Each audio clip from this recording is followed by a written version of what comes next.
భారతదేశం మొదటి మహిళా ఉపాధ్యాయురాలు సావిత్రిబాయి పూలే జయంతి సందర్భంగా చందుర్తి మండల కేంద్రంలోని నూతన సర్పంచ్ పులి సత్తయ్య ఆధ్వర్యంలోని సావిత్రిబాయి పూలే జయంతి దినోత్సవాన్ని ఘనంగా నిర్వహించారు.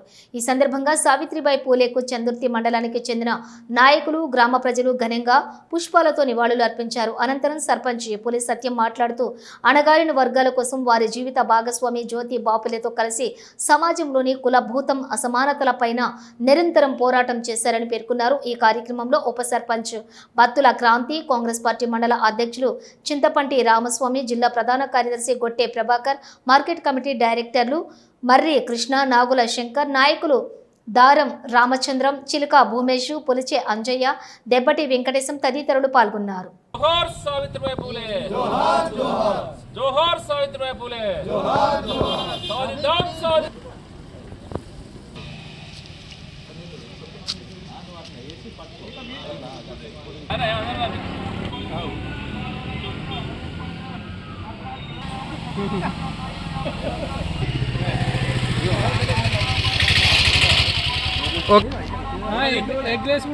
చందుర్తి మండల కేంద్రంలో తొలి మహిళా ఉపాధ్యాయురాలు, సాంఘిక సంస్కర్త సావిత్రిబాయి పూలే గారి జయంతి సందర్భంగా మరి గ్రామానికి సంబంధించినటువంటి ప్రముఖులు, గ్రామ సర్పంచ్ గారి ఆధ్వర్యంలో వారికి పూలమాలలు వేసి కేక్ కట్ చేసి వారికి ఘనంగా నివాళులర్పించడం జరిగింది.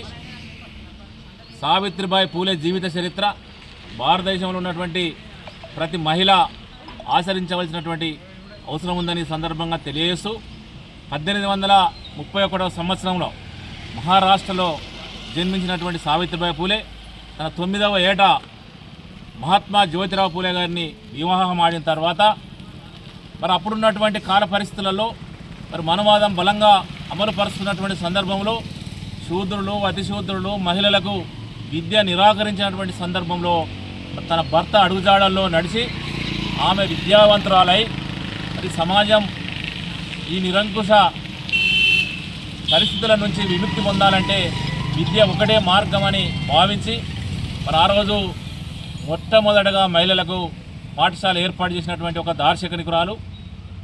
మరి ఆమె పాఠశాలకు వెళ్తున్నప్పుడు ఆమెపై పీడ నీళ్ళు, బురద నీళ్ళు మరి పలు రకాలుగా అవమానపరిచినప్పటికీ కూడా ఆమె లక్ష్యం వైపు ప్రయాణించి మరి ఈ దేశంలో అక్షరాలే మరి ఈ ప్రజల యొక్క జీవితాలను మారుస్తాయని భావించి తన భర్త అయినటువంటి సావిత్రిబాయి జ్యోతిరావు పూలే గారు ఇచ్చినటువంటి సిద్ధాంతం ఏదైతుందో మరి విద్య లేకపోతే వివేకం లేదు, వివేకం లేకపోతే నీతి లేదు, నీతి లేకపోతే పురోగతి లేదు, పురోగతి లేకపోతే మరి విత్తం లేదు అన్నటువంటి భావన ఏదైతుందో ఈ విత్తం లేకపోవడం వల్లనే శూద్రులు, అతిశూద్రులు అధోగతి పాలవుతున్నారు. ఇన్ని అనర్థాల కారణం విద్య లేకపోవడం అనేటువంటి సూత్రం ఏదైతే తన భర్త అయినటువంటి జ్యోతిరావు పూలే గారు ఇచ్చినటువంటి ఆ సిద్ధాంతాన్ని బలంగా నమ్మి సమాజంలో జ్ఞానాన్ని వెదజల్లడానికి కృషి చేసినటువంటి మహనీయురాయలు. మరి ఆ రోజు ఉన్నటువంటి సాంఘిక దురాచారాలు, సతి సహగమనం అయితేనేమి, మరి బాల్య వివాహాలు అయితేనేమి, వాటన్నిటిని రూపుమాపడానికి తన జీవితాన్ని కూడా త్యాగపరిచినటువంటి మహనీయులు.